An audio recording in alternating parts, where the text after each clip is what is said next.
Assalamualaikum warahmatullahi wabarakatuh. Yang saya hormati Bapak Mas Agus Lukman selaku dosen pengampu mata kuliah perilaku konsumen. Perkenalkan, nama saya Alfi Ahmida, NIM 111222003 dari Prodi Manajemen. Di sini saya akan mempresentasikan dari pertemuan ketujuh, yaitu aspek internal dalam perilaku konsumen. Bisa disebut juga dengan faktor psikologis dan personal dalam pengambilan keputusan. Tujuan presentasi ini saya lakukan yaitu yang pertama, untuk memahami pengertian aspek internal dalam perilaku konsumen. Yang kedua, mengidentifikasi faktor-faktor internal yang mempengaruhi keputusan konsumen. Yang ketiga, ada menjelaskan peran motivasi, persepsi, pembelajaran, dan sikap. Yang terakhir, ada menyimpulkan bagaimana aspek internal mempengaruhi strategi pemasaran. Pengertian aspek internal dalam perilaku konsumen. Aspek internal dalam perilaku konsumen adalah faktor-faktor dari dalam diri individu yang mempengaruhi bagaimana mereka membuat keputusan pembelian. Aspek ini mencakup kondisi psikologis dan karakter personal seperti motivasi, persepsi, pembelajaran, sikap, kepribadian, dan konsep diri. Faktor-faktor ini membentuk cara konsumen menilai suatu produk atau jasa, merespon iklan, dan menentukan pilihan. Dengan memahami aspek internal, pemasar dapat menyusun strategi yang lebih tepat sasaran dalam mempengaruhi dan menarik minat konsumen. Faktor-faktor dari dalam diri konsumen yang mempengaruhi keputusan pembelian. Yang pertama, ada motivasi. Motivasi adalah dorongan dari dalam diri seseorang yang mengarahkan tindakan untuk memenuhi kebutuhan atau keinginan tertentu.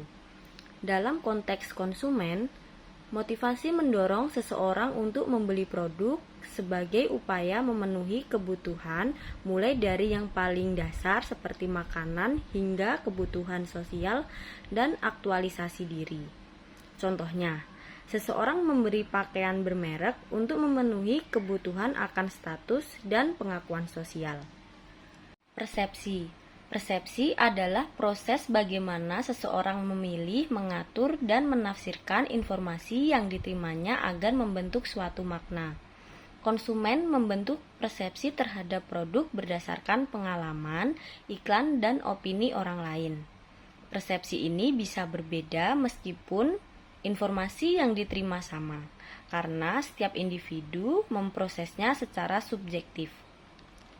Yang ketiga, ada pembelajaran. Pembelajaran adalah perubahan perilaku yang terjadi karena pengalaman atau interaksi dengan lingkungan. Dalam perilaku konsumen, pembelajaran terjadi ketika seseorang mencoba suatu produk dan mendapatkan pengalaman positif atau negatif yang mempengaruhi keputusan pembelian berikutnya. Misalnya, kepuasan terhadap pelayanan restoran membuat konsumen cenderung kembali lagi.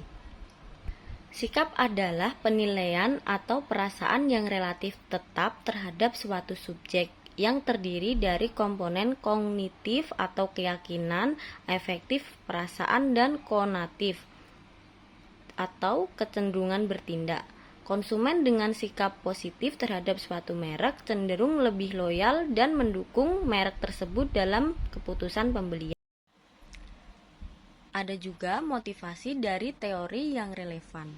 Motivasi menurut Maslow dan Herzberg, motivasi merupakan dorongan internal yang mendorong individu untuk bertindak demi memenuhi kebutuhannya. Menurut Abraham Maslow, kebutuhan manusia tersusun dari 5 tingkat hierarki, dimulai dari kebutuhan sosiologis atau seperti makanan dan minuman, diikuti kebutuhan akan keamanan atau perlindungan dan kestabilan, kebutuhan sosial atau interaksi dan rasa memiliki, kebutuhan penghargaan atau pengakuan dan prestis, hingga puncaknya yaitu kebutuhan aktualisasi diri atau relasi, potensi, dan pengembangan diri. Individu akan termotivasi untuk memenuhi kebutuhan di tingkat berikutnya jika kebutuhan di tingkat sebelumnya terpenuhi. Persepsi dalam proses individu untuk menyeleksi, mengorganisasi, dan menginterpretasi informasi. Ada 3 proses, yaitu exposure. Exposure selektif adalah kecenderungan konsumen secara sadar atau tidak sadar memilih informasi yang sesuai dengan minat, kebutuhan, atau keyakinannya, dan mengabaikan informasi lainnya. Dalam proses ini, konsumen hanya memperhatikan iklan dan pesan atau merek yang dianggap relevan dan menarik bagi mereka. Misalnya, seseorang yang sedang mencari sepatu olahraga dan akan lebih peka terhadap iklan sepatu dibandingkan dengan iklan produk lainnya. Exposure selektif menunjukkan bahwa tidak semua pesan pemasaran akan diterima oleh konsumen, sehingga pemasaran harus menyampaikan pesan yang tepat, relevan, dan menarik perhatian target audiens. Yang kedua, ada distorsi selektif. Distorsi selektif adalah kecenderungan konsumen menafsirkan informasi sesuai dengan keyakinan, sikap, atau pengalaman pribadi mereka. Artinya, pesan yang sama dapat dipahami secara berbeda oleh setiap individu, tergantung pada sudut pandang mereka. Konsumen cenderung mengubah atau menyaring informasi agar sesuai dengan apa yang sudah mereka percayai, sehingga bisa terjadi kesalahpahaman atau interpretasi yang tidak sesuai dengan maksud pesan aslinya. Yang ketiga, ada retensi selektif. Retensi selektif adalah kecenderungan konsumen mengingat informasi yang sesuai dengan keyakinan, pengalaman, atau minat mereka, dan melupakan informasi yang tidak relevan atau bertentangan. Proses ini terjadi secara tidak sadar dan dipengaruhi oleh persepsi serta pengalaman sebelumnya. Misalnya, seseorang konsumen menyukai suatu merek cenderung hanya mengingat hal-hal positif tentang merek tersebut. Meskipun pernah ada informasi negatif, retensi selektif membuat pesan pemasaran yang konsisten, menarik, dan berulang menjadi penting agar mudah diingat oleh konsumen. Pembelajaran dalam perubahan perilaku berdasarkan pengalaman. Ada 2 pembelajaran. Yang pertama, klasikal atau Pavlov. Pembelajaran klasik atau klasikal adalah teori yang dikembangkan oleh Ivan Pavlov, seorang ahli fisiologi Rusia. Teori ini menjelaskan bahwa perilaku dapat dipelajari melalui asosiasi antara rangsangan atau stimulus dan respon. Dalam eksperimennya, Pavlov membunyikan bel setiap kali memberi makan anjing, sehingga lama-kelamaan anjing tersebut mengeluarkan air liur hanya dengan mendengar bunyi bel, meskipun tanpa makanan. Dalam konteks konsumen, pembelajaran klasik terjadi saat konsumen mengasosiasikan suatu merek dengan emosi positif seperti perasaan senang saat mendengar jingle iklan yang menyenangkan, sehingga membentuk respon positif terhadap produk. Yang kedua ada operan atau Skinner. Teori pembelajaran operan dikembangkan oleh B.F. Skinner dan menjelaskan bahwa perilaku manusia dipengaruhi oleh konsekuensi yang mengikutinya. Jika suatu tindakan menghasilkan hasil yang menyenangkan atau penguatan positif, maka perilaku tersebut cenderung diulang. Sebaliknya, jika menghasilkan konsekuensi negatif atau hukuman, maka perilaku itu akan dihindari. Dalam konteks perilaku konsumen, misalnya ketika konsumen mendapatkan diskon atau hadiah setelah membeli suatu produk, ia akan termotivasi untuk membeli lagi di kemudian hari. Ini menunjukkan bahwa pemberi intensif dapat memperkuat perilaku pembelian. Definisi sikap dalam evaluasi perasaan dan kecenderungan perilaku terhadap suatu objek.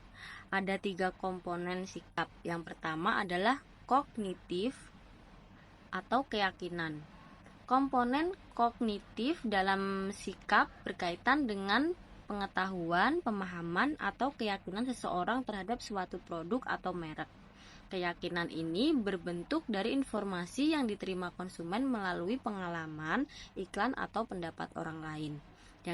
Yang kedua, ada afektif atau perasaan. Komponen afektif berkaitan dengan perasaan atau emosi konsumen terhadap suatu produk, merek, atau layanan.